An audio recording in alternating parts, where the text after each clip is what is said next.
이 본문에서 여러분들이 가장 관심 있어 하는 이 질문은 제비 뽑는 그랬더라고요. 네. 질문은 이렇게 되어 있습니다. 우리는 제비를 뽑는 것을 운에 맡긴다고 생각하는데 사도 중에 한 사람을 제비 뽑아서 결정하는 게 맞는 걸까요? 만약에 이게 맞다면 모든 일을 동전 던지기 같은 것을 해서 일을 결정해도 괜찮다고 생각해도 되는 걸까요? 두 번째 질문은 같은 질문을 생각하고 있었습니다. 세 번째, 사도 후보를 뽑을 때 공동체가 생각한 후보를 올렸기 때문에 최종 결정은 하나님께 맡기기 위하여 제비를 뽑은 것일까요? 그것이 맞다면 제비 뽑기는 하나님의 결정을 알 수 있는 방법인 것인가요? 이렇게 이제 질문 세 개가 똑같은 이 질문인데 똑같다고 봐야 되겠죠. 질문 자체가. 이 질문은 이 질문에 대한 답은 이제 성경에서 당연히 찾아야 되겠죠. 잠언 16장 33절 말씀을 한번 찾아보면 제일 먼저 잠언 16장 33절 시편 다음 잠언이죠. 16장 33절 함께 읽어보겠습니다. 제비는 사람이 뽑으나 모든 일을 작정하기는 여호와께 있느니라.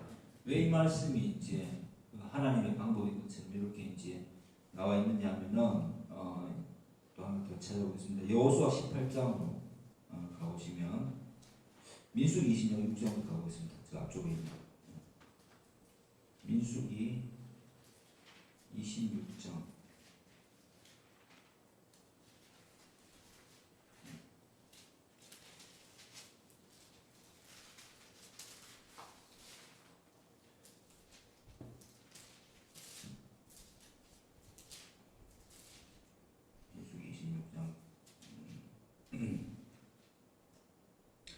55절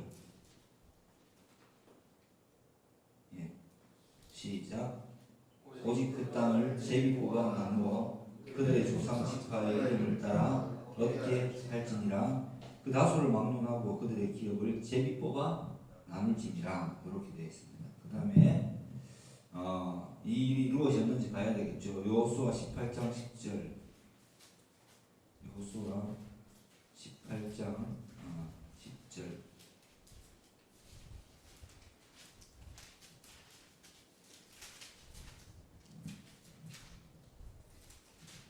시작.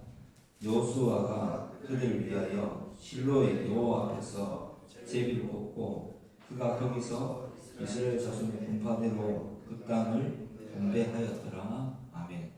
자, 이렇게 본다면 이제 그 잠언에 읽었듯이 이 제비 뽑는 것은 하나님의 뜻을 이렇게 가능하는 것이었는데 전제가 붙어 있죠. 그들이 간절히 기도한 후에 그들이 간절히 기도한 후에 제비 뽑아서 이 하나님의 결정을 주권적 결정을 구하였습니다. 그래서 사도행전 1장의 이 제자들도 먼저 기도했죠. 기도한 후 제비를 뽑았습니다. 그게 바로 운에 맡긴 것이 아니라 뜻이죠. 하나님의 결정에 따르기 위하여서 먼저 기도했고 그 다음에 이 제비를 뽑아서 마띠아를 사도 예수에 가입시켰습니다. 이 마띠아는 여기 한번 등장하고 다시 등장하지 않습니다. 그가 어떤 사람이었는지는 그 다음 질문을 보면 알 수 있겠죠. 칼빈은 이런 제비 뽑기에 대해서 이렇게 이야기합니다. 이 자체를 죄악으로 보지는 않았습니다. 그것은 지나친 주장입니다. 그래서 이제 잠언 아까 16장 33절을 근거로 들어서 제비를 뽑는 것이 정당하다고. 왜냐하면 결과 자체를 그냥 이 지파의 기업을 분배할 때도 제비를 뽑아서 결정하는 것을 당연히 이제 수용하고 따라야 되겠습니다. 좋은 땅도 있고 별로 좋지 않은 땅도 있었겠지만 그것에 대해서 뭐 불평 불만 없이 그냥 기도하고 이루어진 일이기 때문에 마땅히 우리가 이렇게 나누는 것이 맞다라고 받아들일 수 있도록 하는 가장 좋은 방법이었습니다. 그러나 이 앞서 이야기했는 뭐 동전 던지기 같은 그런 그런 것들은 기도하고 동전 던지면 안 되나 이렇게 말할 수 있는데 그런 점술이죠, 점술. 예. 하나님께 모든 것을 맡긴다는 아니겠죠. 여기 제 부분다는 거죠. 예. 사람을 택할 때, 그다음에 구약에서는 기업을 분배할 때. 예. 그래서 여기에 대해서 왈가왈부할 수 있는 그런 게 이제 없었죠, 그죠? 근데 신약에서는 그러면 앞으로 이 이후에는 어떻게 되냐? 왜 그럼 제비뽑기를 더 이상 하지 않아야 되느냐? 성령 강림 사건이 오순절날 일어납니다. 그 이전에는 성령께서 각자에게 임하시지는 않았죠. 그런데 그래서 하나님의 뜻을 모여서 구하고 기도하고 그 중에 이제 그 성령께서 직접적인 지혜를 주셔서 사람이 그 안에서 하나님의 결정을 따라서 따르는 것이 아니었기 때문에 어떻게 했습니까?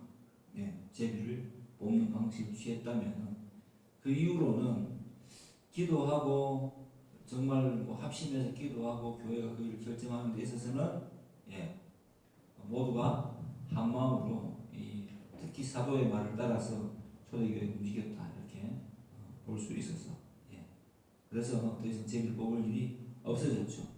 우리는 오늘날 이렇게 직분을 선택할 때 우리 장로교회에서는 투표하죠,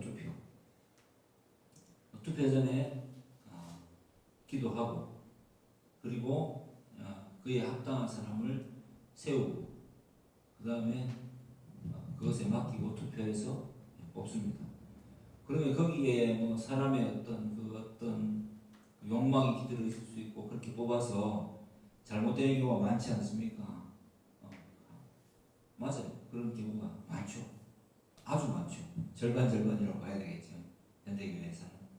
근데 그것조차도 하나님께서 결국 심판하실 일이기 때문에 성령의 뜻대로 우리가 구하고 그 이제 뭐 객관적으로 봤을 때도 일을 그르치거나 옳지 않은 사람 뽑혔어요. 그 일은 어떻게 봐야 되느냐? 예수님께서 이 마지막 때의 특징을 말씀해 주셨어요. 그죠? 요한계시록에서 사도 요한을 통해서 앞으로의 지상의 어떤 그 형태가 어떻게 발전될 것인가, 그리고 또 교회는 어떤 식으로 될 것인가에 대해서 아주 좀 구체적으로 언급을 하였습니다. 민족이 민족을, 나라가 나라를 대적하 일어나겠고, 또 사람들의 사랑이 식어지고 내 이름 때문에 핍박을 받고, 또 많은 사람이 너희를 넘겨주리라. 그러나 끝까지 견디는 자는 구원을 얻을 것이다. 이렇게 언급해. 그러니까 대전제가 깔려 있는 게 이 땅에서 끝까지 잘 먹고 잘 사는 것이 우리의 소망이 될 수 없다는 전제를 깔아두고 이미 있고, 그리고 교회에는 그 당시 제자들도 질문했잖아요. 알곡과 가라지 비유를 통해서 예수님 말씀하시죠. 죽정이를 저걸 어떻게 해야 됩니까? 하니까 놔둬라. 알곡이 상할까봐 놔둬라.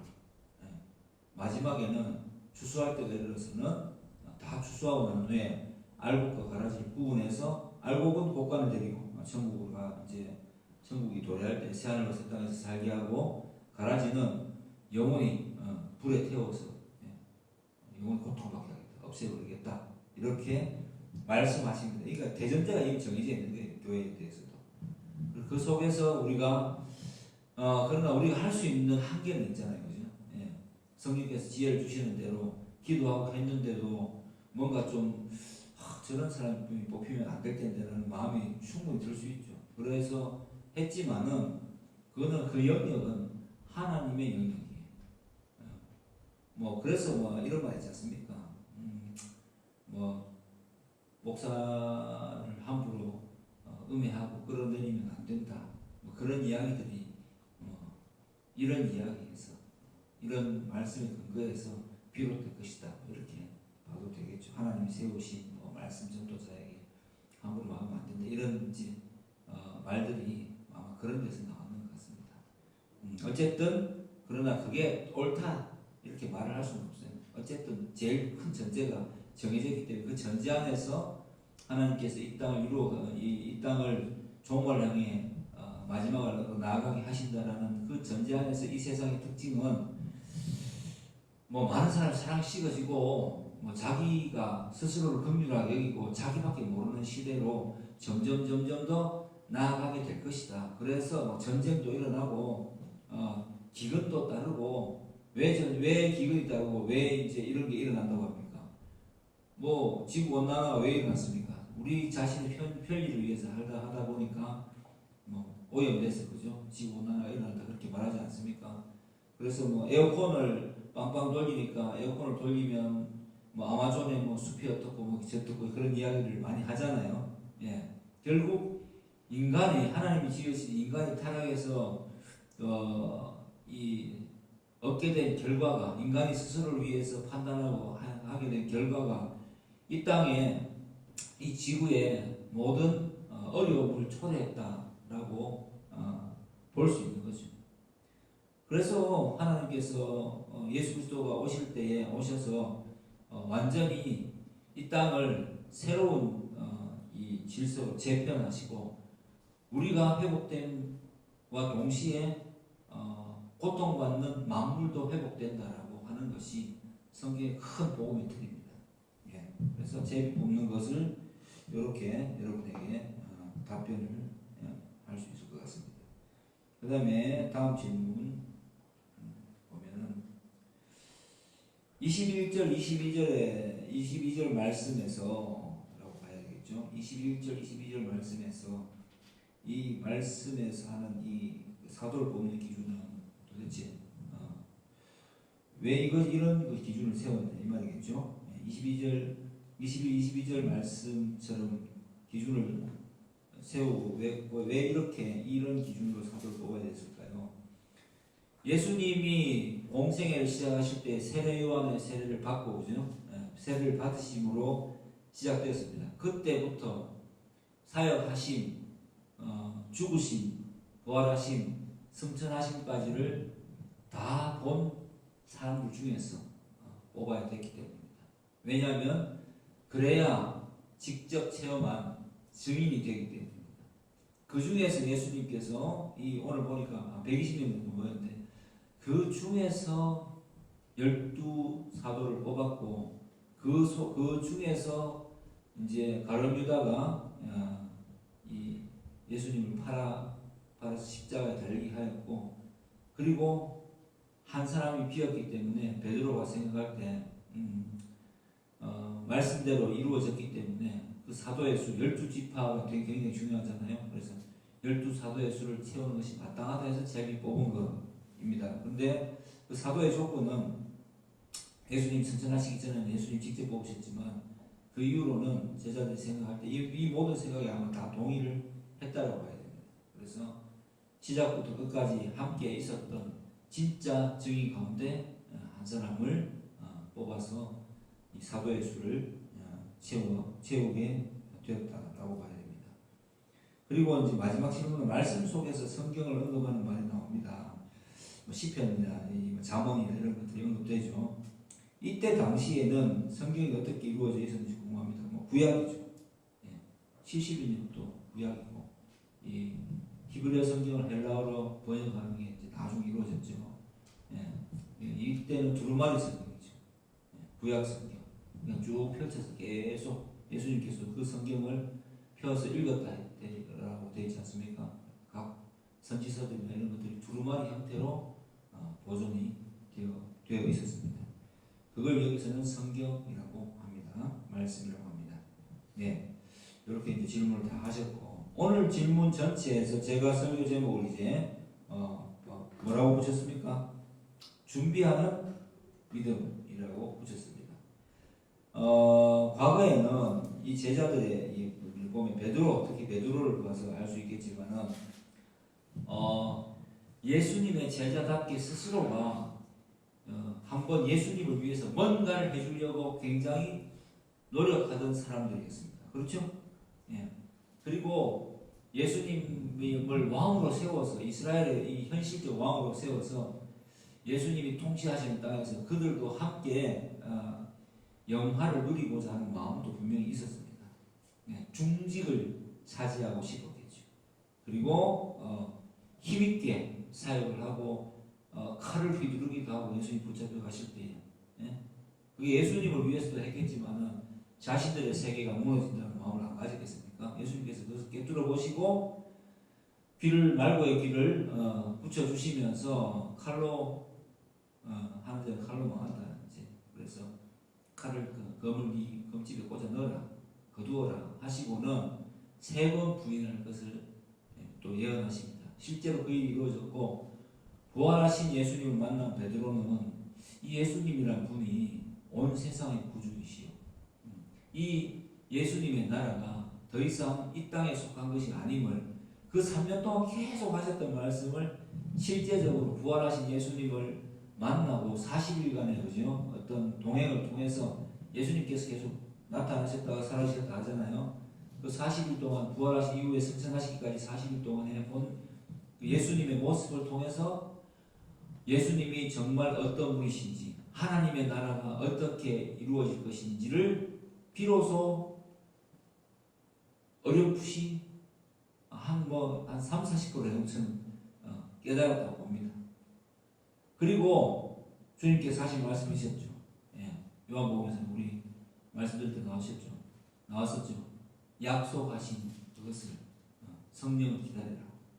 성령이 임하시면 너희가 권능을 받고 마태복음에 나오죠. 온 유대와 사마리아와 땅끝까지 이르러 내 증인이 되리라. 분명히 말씀을 해주시고 승천하셨어요. 그러니까 이제는 자기의 생각이 개입되는 것이 베드로의 입장에서는 별거 아니다라는 생각을 비로소 하게 되었습니다.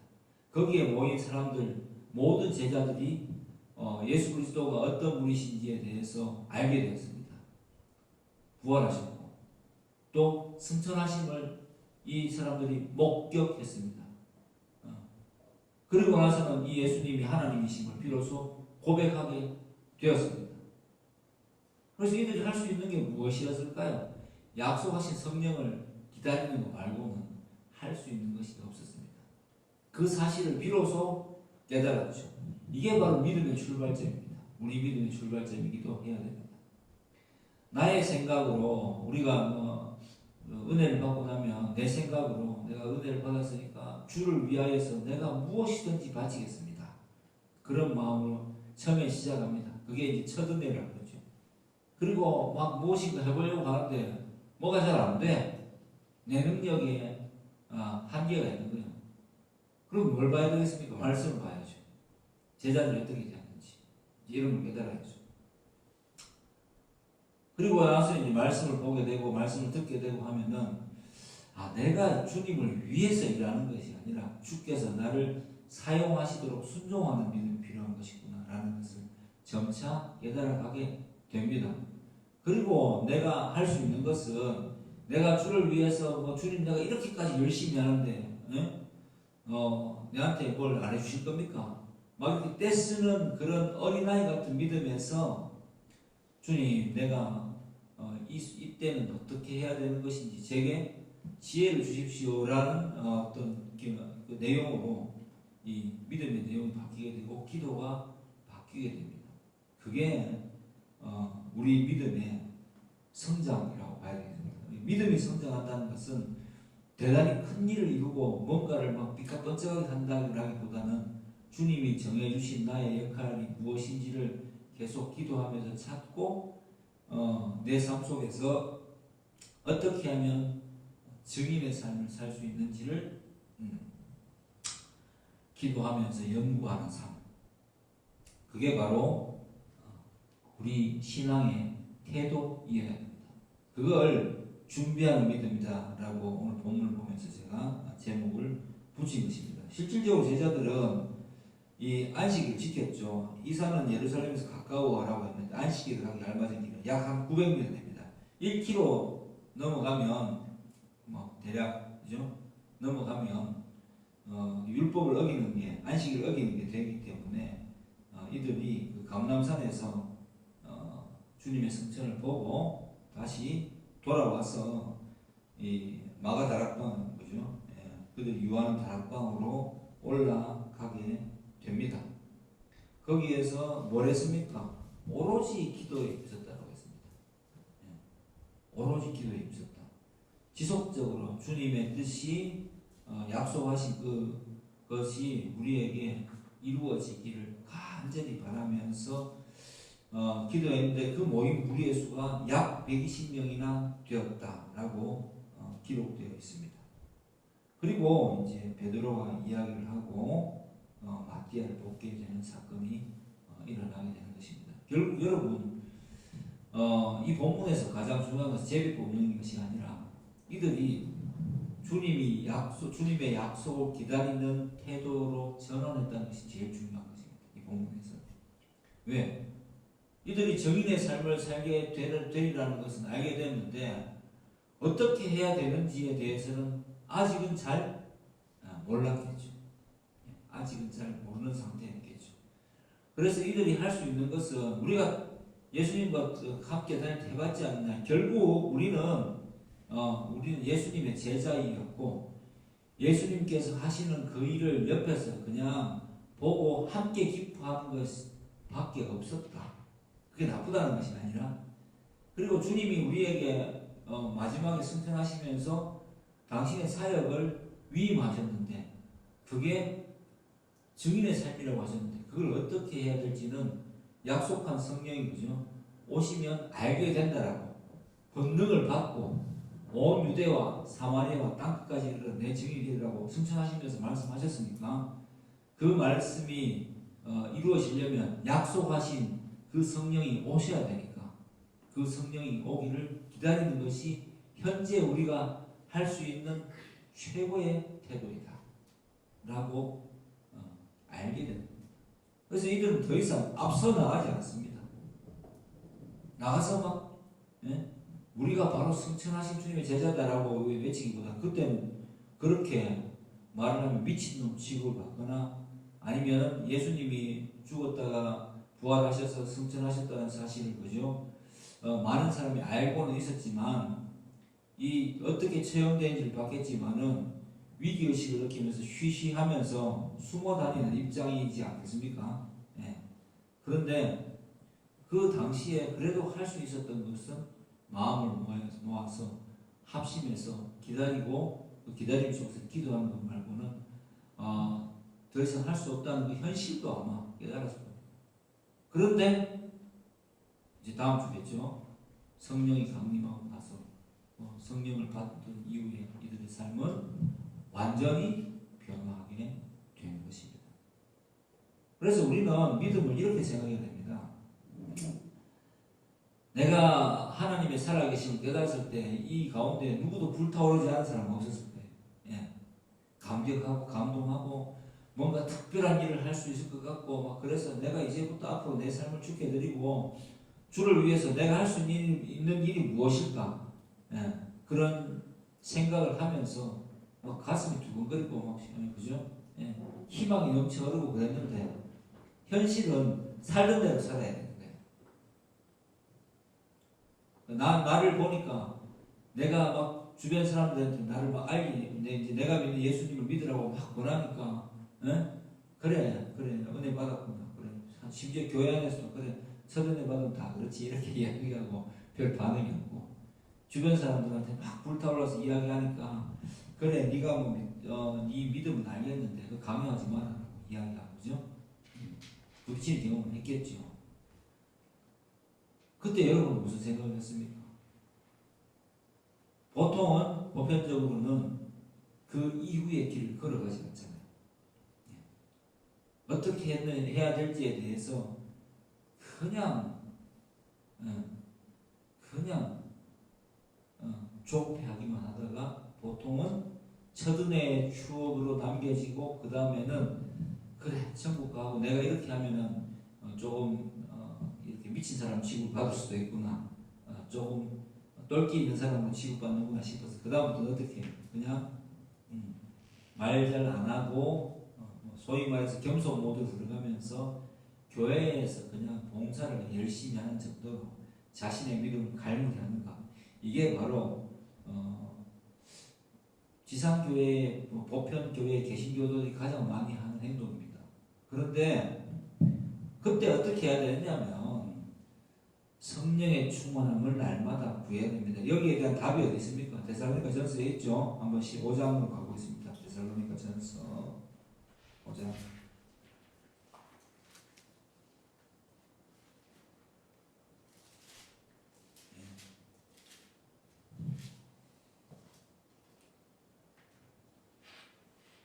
12절부터 제가 한번 읽어드릴게요.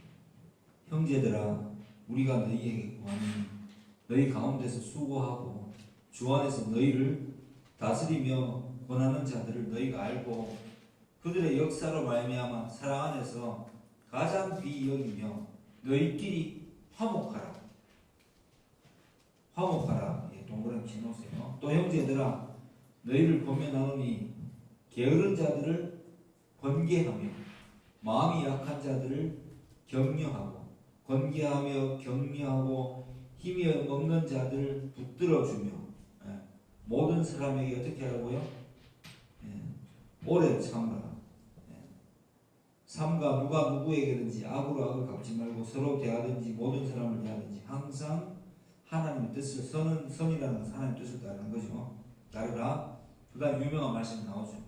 항상 기뻐하라. 쉬지 말고 기도하라. 범사에 감사하라. 이것이 그리스도 예수 안에서 너희를 향하신 하나님의 뜻이니라. 그 다음 정말 중요한 말씀이에요. 여기 이제 19절부터 정말 밑줄 그어놓으세요. 성령을 소멸하지 말며. 성령을 어떻게 소멸하지 않습니까? 예, 성령이 소멸된다고 말해요. 의도적으로 말씀을 보지 않고 말씀에 귀를 기울이지 않고 들으려고 하지 않는 것이 성령을 소멸하는 것입니다. 예언을 멸시하지 말고. 역시 마찬가지죠. 성령을 소멸하기 똑같은 말이죠. 강화하는 말이죠. 예언이 성령이에요. 그죠? 예, 예언은 완성된 예언이잖아요. 멸시하지 말고. 뭐 설마 뭐 그렇게 되겠어. 우리가 그래도 교회가 점점 커지는 이런 일에 우리가 합심해서 끝장을 봐야지. 이렇게 하다가 한국 개신교가 이 모양이 됐습니다. 예. 그냥 앞에 있는 삶을 살면 됐었는데 실제로 70년대, 80년대 교회의 삶은 이러했어요. 많은 사람들이 교회라는 예배당에 와서 교회에서 사람들을 만나면서 새로운 문화를 체험하고 문화사역이라고 말을 갖다 붙일 수 있겠죠. 그리고 교회 공동체 안에서 서로 이렇게 가족의 힘든 부분들을 서로 위로해주고 신방하고 또 학생들은 나와서 또 이제 서로 이렇게 친구들을 사귀게 되고 그리고 활성화된 그런 위로와 감동이 있는 곳이 예배당 교회 같습니다. 근데 이제 더 이상 그렇게 되지 않고 있잖아요. 그래서 뭐라고 합니까? 예언을 멸시하지 말아야 되는 것입니다. 말씀이 중요하지 않게 되었기 때문에 결국 교회가 성장하는 것이 사람이 많이 모이는 것이 교회의 목적이 되어버렸기 때문에 결국 그것 때문에 그것이 하나님의 뜻에 반대되는 것이기 때문에 교회는 거꾸로 이 길을 걷게 되죠. 사람이 점점 모이지 않는 빠져나가는 그런 곳이 되어버렸습니다. 그리고 그 중에 또 많은 요인이 있겠죠. 저는 제일 크게 보는 것이 말씀을 온전하게 전하지 못했다라는 것에 가장 큰 초점을 둡니다. 예. 성장을 위한 말씀 선포가 있었지 정말 서로 어떻게 사랑해야 될 것인지 어떻게 참아야 될 것인지 어떤 경우에는 어떤 사람을 도우지 말아야 될 것인지 어떤 경우에는 도와야 될 것인지에 대한 살아가는 많은 부분에 대해서 예수님을 믿는 사람답게 살아가는 법을 계속해서 말씀을 통해서 설교했다면 교회가 이 모양이 되지는 않았을 것이다 라고 생각합니다. 또 그런데 대전제에서는 그렇게 설교한다고 해도 시대가 발전하면 사람들이 자기를 뭐 선진국이 돼가지고 개인주의가 되잖아요. 이런 데서 과연 복음이 정말 깊게 뿌리를 낼 수 있을까? 결정적으로는 뭐 부자 청년처럼, 부자 청년에 나오죠. 내가 주님께서 물으시니까 저 율법대로 다 하고 착하게 살았는데 저 천국 가겠죠 하니까 그렇게 가는 것이 아니라 네가 가진 것을 모두 나눠주고 나를 따르면 네가 바로 천국 백성이 된다고 했을 때 그 청년이 실천하지 못하고 근심하면서 돌아갔다고 했습니다. 실제로 시대가 풍요해질수록 예수를 믿는다는 것이 관념적인 것에서 실전적으로 나갈 때 첫째, 헌금하는 것을 두려워하죠. 내 건데 이걸 내가 내야 된다. 하나님 기뻐하십니다. 헌금은 뭐 교회를 위해서 당연히 뭐 사용처럼 쓰이지만은 헌금이라는 것은 내가 하나님께 드리는 거예요. 그것이 뭐 어떻게 쓰이든 그 죄는 잘못 쓴 사람이 받는 거겠죠. 나는 정말 하나님께 온전히 드렸다라고 되면은 그게 맞는 거겠죠. 제가 만약에 뭐 어떤 사람을 구제하거나 어떤 사람에게 이제 후원을 하는데 그 사람에게 주는 것이 뭐 잘 구분해서 줬는데 뭐 주고 있으면서 그 사람 잘하고 있는데도 불구하고 내 형편이 약간 좀 위태위태해서 아깝다 라는 마음이 들고 내가 그만해야 되겠, 이제 내 형편 때문에 내 생각 때문에 안 해야 되겠다고 하면은 그 사람이 뭐 잘 돼서 그만두는 게 아니라 내 형편 때문에 내가 아까운 마음에서 안 하겠다고 하면은 그거는 도대체 누구를 위해서 후원하는 걸까요? 말씀을 따른 것일까요? 아니면 말씀으로 시작했다가 자기의 육체, 내 욕심으로 끝나는 것일까요? 그런 지혜들을 설교하지 않았고 또 배우려 하지 않았고 궁금해하지 않기 때문에 우리의 신앙이 점점 깊어지지 못하고 점점 더 뭐라 그래야 됩니까? 실망하게 되고 교회에 대해서 그리고 자기의 길을 걸어가면서 예배당에 와서 예배만 드리면 천국 가면 되지 않는 시기에 그릇된 신앙으로 발전되니까 타락하게 되었다라고 봐야 되겠습니다. 범사에 헤아려 21절이죠. 범사에 헤아려 좋은 것을 취하고 악은 어떤 모양이라도 버리라. 이게 하나님의 뜻에 반한다라고 생각하는 것은 그냥 좀 찝찝한데 이렇게 생각하면은 안 하면 안 찝찝하잖아요, 그죠? 찝찝하면 안 하면 되고, 그래도 이게 필요하겠는데라고 생각하면 또 뭐 하면 되는 거고 그렇게 행동을 결정하고 사는 것이 성령 받은 우리의 삶이어야 됩니다. 그렇게 투철하게 고민하고 갈등하면서 가야지 진짜 성도인 거예요. 뭐 예수 믿고 복 받았다 이렇게 자꾸 복의 내용을 오해하는 거죠. 저번에도 이야기했지만 행복은 철학적 개념이고 신을 통해서 신이 나에게 번영을 가져주는 것을 행복이라는 단어로 표현하는 거고 성경에서는 복이라고 말할 때는 하나님과의 관계가 회복되는 것을 복이라고 해요. 하나님과의 관계가 어떻게 회복됩니까? 하나님의 뜻을 알게 되고 하나님 뜻에 순종하는 것이 관계의 회복입니다. 그러면 그런 사람으로 살아가는 것이 바로 하나님과의 관계가 회복된 복을 받은 자의 삶입니다. 그런데 그런 사람에게 그러면 여러분들의 관점이 이럴 수 있겠잖아요. 그런 사람은 부자가 못 됩니까? 됩니다. 될 수 있어요. 항상 이야기하지만 부자로 살 수도 있고 가난한 자로 살 수도 있고 각양각색의 모습으로 기술자로 살 수도 있고 다양하게 살 수 있어요. 다만 하나님이 정하신 대로 살아가다 보면 그 삶 속에서 풍요를 누리는 건 사실이에요. 흩어 구제하는 것이 하나님 뜻이면 더욱 구하게 되는 일이 있다라고 분명히 약속하셨잖아요. 그죠? 말씀이 있지 않습니까? 그것을 행할 때 우리가 생각하는 부자가 아니라 하나님께서 사용하시는 부자의 삶을 살 수도 있게 되는 것입니다. 거기에 대한 대표적인 답이 뭐예요? 욥기잖아요. 욥기. 욥은 어마어마한 부자였잖아요. 그 욥의 모습을 보세요. 욥에게 대하는 하나님의 방식을 보십시오. 그게 하나님이십니다. 욥에게 거짓처럼 오늘날 사람들이 말하는 것처럼 상담가인 예수님이 와가지고 말씀으로 위로하고 모든 것을 다 우리는 형제 없고 자매니까 모르시오 이렇게 안 하신다고 하나님이 어떻게 인도하십니까? 욥이 고난을 충분히 경험하고 난 뒤에 하나님께서 나타나셔서 욥아 사실은 이러저러 해가지고 내가 그동안 미안했으라고 말씀 안 하십니다. 뭐라고 하십니까? 네가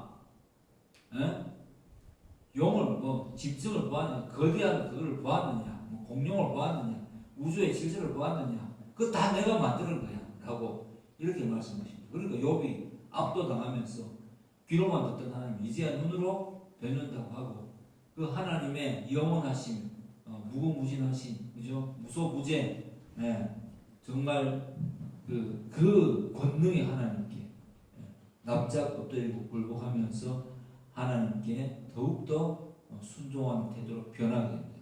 그게 하나님 방식이에요. 하나님 우리 하나님의 역사를 우리 수준으로 맞춘다면 하나님이 얼마나 좀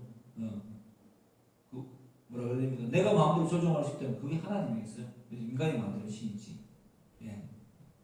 저도 일을 하면서 그런 생각을 해요. 최종 결론은 저는 항상 이렇게 내리는 것 같아요. 결국 내가 아무리 고민해도 그 하나님의 뜻대로만 살 수밖에 없게 되겠다. 순종하면 순종할수록 더욱더 괜찮게 될 거니까 액수나 금액이죠. 그 다음에 어떤 내 자신의 어떤 세운 목표 이런 것들이 설사 잘 안 된다 하더라도 낙심할 필요는 없다. 그래서 기도하고 하나님 뜻대로 내 삶을 살아가다 보면 어떻게 되겠지 라고 말을 합니다. 제 스스로에게 감사하자. 어떻게 되겠지. 근데 실제로 제가 이렇게 제가 예수 믿고 난 이후에 제 삶을 이렇게 돌아봤어요. 점점 더 그 옛날의 삶보다는 점점 더 괜찮은 사람이 되어가고 있다는 건 확실합니다. 하나님의 살아계심을 체험하는 자답게 살아가고 있다는 것은 확실합니다. 많은 일을 겪었지만 결코 예수를 믿는 믿음에서 멀어지지 않았다는 것에 대해서는 확실하기 때문에 그것 자체에 대해서 너무 감사합니다. 그래서 우리 모두가 그런 좀 하나님의 뜻을 기다리며 내가 어떻게 다 하나님의 뜻을 알겠어요. 그러니까 말씀을 읽어야죠. 특히 오늘 제가 여러분들에게 알려드렸던 이 데살로니가전서 5장 12절 이하의 말씀을 힘들 때마다 자주 묵상하십시오. 그리고 여러분의 삶의 지표로 삼으시고 그리고 하나님 뜻대로 하나님의 도우심을 기다리며 구하며 내 뜻대로 하나님을 이용하려고 들지 말고 아버지의 뜻대로 행하면서 아버지의 뜻이 이 땅에서 나를 통해서 또 증인의 삶을 통해서 이루어지기를 구하며 살아가는 저와 여러분 되기를 주의 이름으로 축복합니다.